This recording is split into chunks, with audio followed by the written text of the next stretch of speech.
Philippine Medical Association. And how is PhilHealth managing this? Because there's a valid complaint.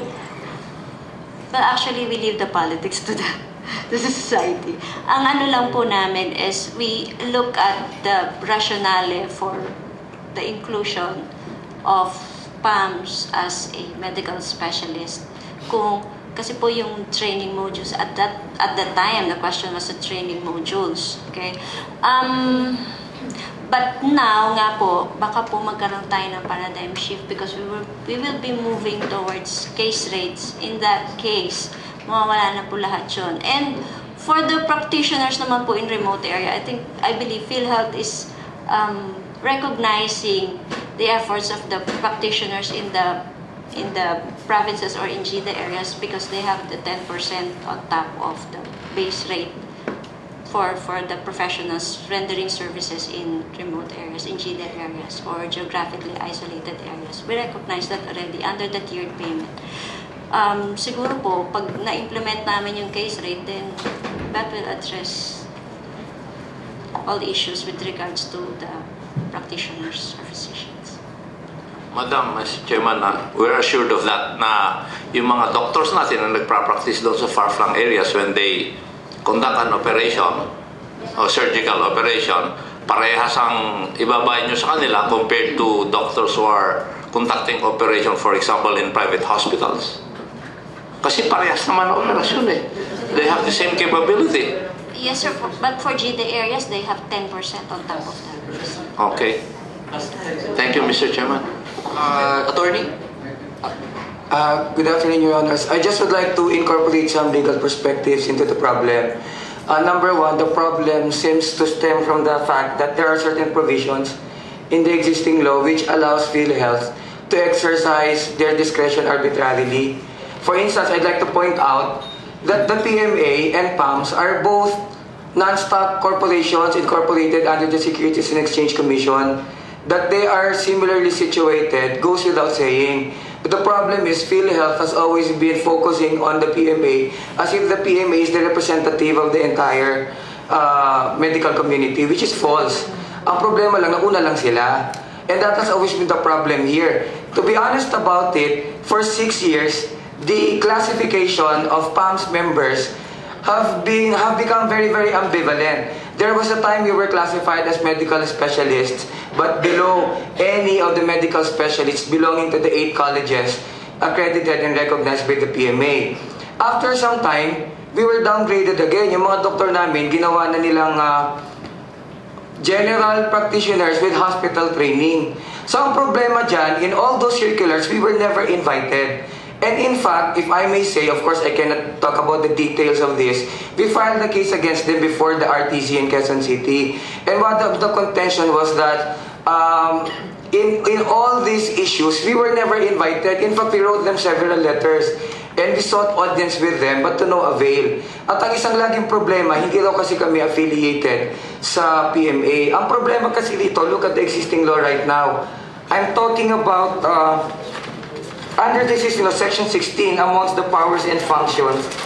It says here, item 11, to determine requirements and issue guidelines for the accreditation of healthcare providers for the program in accordance with this act. The problem with the provision is that it allows too much exercise of discretion. For instance, they base their accreditation now on society affiliation, which is wrong.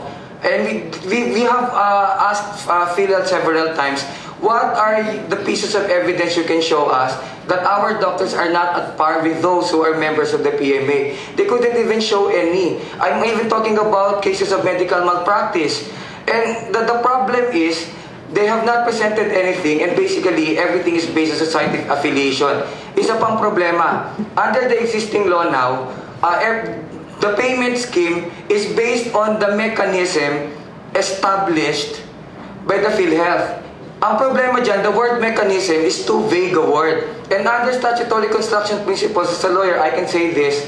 The problem with the word mechanism is that it is incapable of exact definition. So that's why this provision should be changed. For instance, under item 11, we could probably put here to determine requirements and issue guidelines for the accreditation of healthcare providers based on and commensurate to expertise and staff specialty regardless of society affiliation acquired through competent and sufficient training and qualifying examination. Of course, this is subject to style. What we're simply saying is there has to really be clear-cut guidelines here.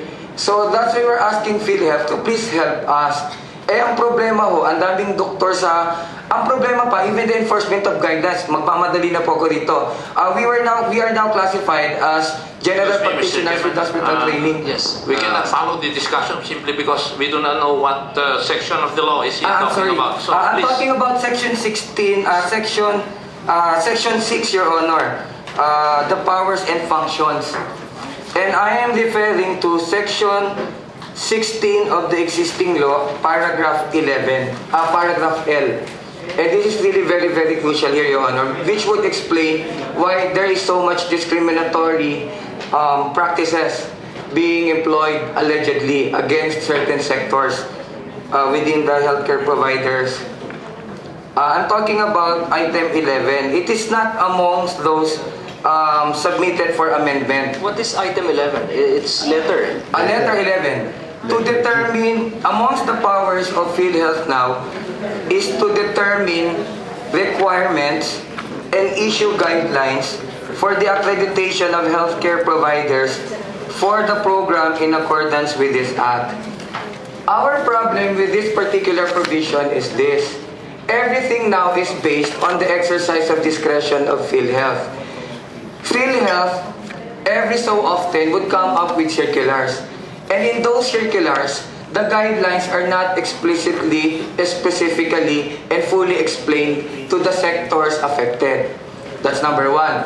Number two, there weren't really any committee hearings, there weren't really any public hearings where the stakeholders are actually invited. And number three, there are no concrete pieces of evidence that would back up whatever is provided for in the circular. And part of the problem would stem from the fact that the provision in the existing law allows for such discretion. So that's why we are proposing, subject to style, that probably we could add some proviso here that would say, determine requirements and issue guidelines for the accreditation of healthcare providers based on and commensurate to expertise and specialty regardless of society affiliation, acquired through competent and sufficient training and qualifying examination. So what we're simply trying to say here is to remove that discretion which may be exercised arbitrarily against PAMS, for instance. So yun ang pinopropose po namin dito. Isa pa ang pinopropose namin, which is also critically important, I'd like to talk about yung payment scheme. And this is also important. Section